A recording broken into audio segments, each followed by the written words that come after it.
From missing people to creepy passengers and drivers who are not what they seem, here are 3 scary, true Uber horror stories. Number 3. Passenger in the back seat. It was 2014 when Sam decided to take an Uber for the first time. He had just moved to a new city and his apartment was not close to where he had parked his car for the day. So he thought it would be easier to call an Uber than to drive home, only to find somewhere to park. He opened up the app and within minutes a car pulled up outside his office building. The driver was a nice guy named Ben, and the two of them got along well during the ride. They talked about their jobs, families, and favorite sports teams. But after 10 minutes into the trip, Sam realized something was off. The car was going the opposite direction, and he was pretty sure that this was not the way to his house. When he finally gathered the courage to speak up, the driver said that he had no idea how to get to Sam's destination, and then he turned around and said, "I think we should just go back to where we started." At this point, Sam began to panic. He couldn't believe that someone could be so reckless. To make matters worse, he realized that he didn't know this stranger's real name or where he lived. This was before the days of driver ratings, so there was no way for Sam to know if this guy was a serial killer or if he was even a man at all. Thankfully, Sam remembered seeing a gas station on the corner of the street, and he asked the driver to pull over there. Once they stopped, Sam quickly got out of the car and ran into the gas station. He called the police and explained the situation to them, but by the time they arrived, the Uber driver had disappeared. And although the police did everything they could to find him, they were never able to locate him again. To this day, Sam has no idea what happened to that driver, but he's grateful that he was able to escape unharmed. No. 2. A terrifying ride home. Jessica was finishing up a night out with her friends when she decided to call an Uber.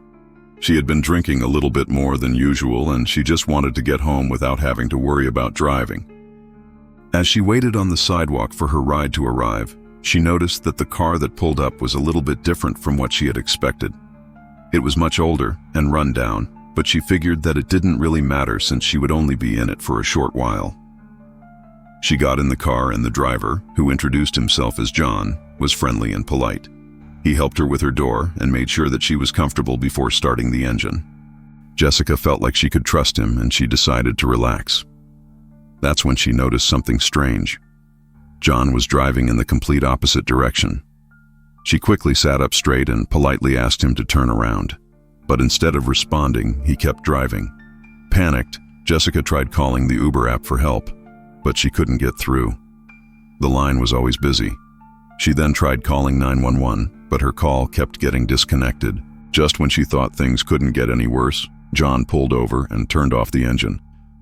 He then turned to Jessica and said, "You know, I have to say you're the most beautiful girl I've ever seen.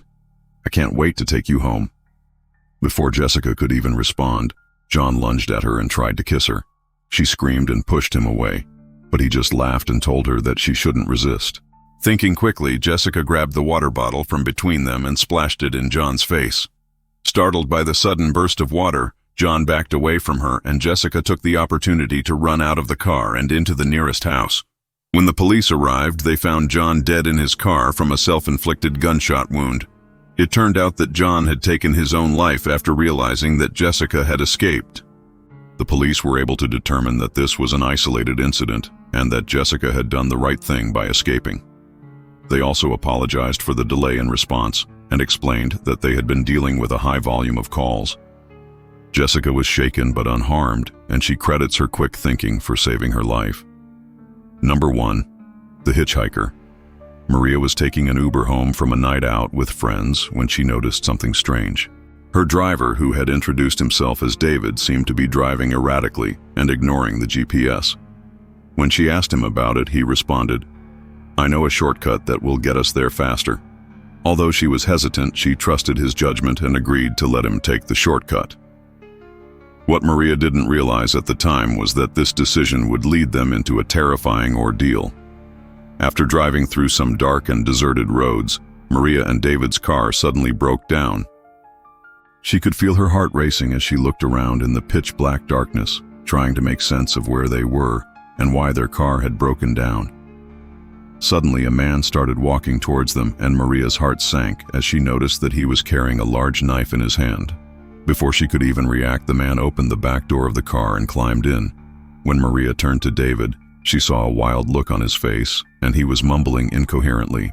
The man in the back seat then turned to Maria and said, "Don't worry, I'm here to help," which sent shivers down her spine. With each passing moment, Maria felt her anxiety grow. The man's knife glinted in the dim light, and she couldn't help but wonder what his intentions were. Was he a hitchhiker who had gotten lucky? A maniac who had jumped at the chance to kidnap another victim? Or was he something else entirely? Suddenly, the man spoke again, breaking the silence and sending another jolt of fear through Maria. "So, where are we going?" he asked nonchalantly. This question only added to Maria's confusion and fear. Why was this man in their car? Where were they going? And why did David seem to be ignoring his presence? Maria decided to take a deep breath and try to calm down. She knew that panicking wouldn't help the situation, and she needed to think of a plan to escape. But before she could come up with one, David suddenly slammed on the brakes, causing Maria and the man to lurch forward. "We're here," he said abruptly, turning off the engine. Before either of them could ask where here was, the man in the back seat opened the door and stepped out. He thanked them for the ride and disappeared into the darkness. Maria watched him go, still confused and a little frightened. As the car started moving again, Maria turned to David and asked him, "Who was that guy?" David responded with a strange look on his face. "Who are you talking about?" he asked. Maria was taken aback by his reaction and pressed him further, insisting that he must know who she was talking about. However, David remained evasive, changing the subject and refusing to answer her questions. Maria could feel her fear and confusion growing, and she started to suspect that David might be involved in something more sinister than she had initially thought. As the car continued to drive, Maria couldn't shake off the feeling that something was wrong. The man's face, the knife, the eerie silence, it all seemed like a scene from a horror movie. She knew she had to do something to protect herself. Thanks for watching. Would you ever take a scary Uber ride? Comment down below. And if you want to see my short videos, check out the Shorts channel. Thanks for watching. See you next time.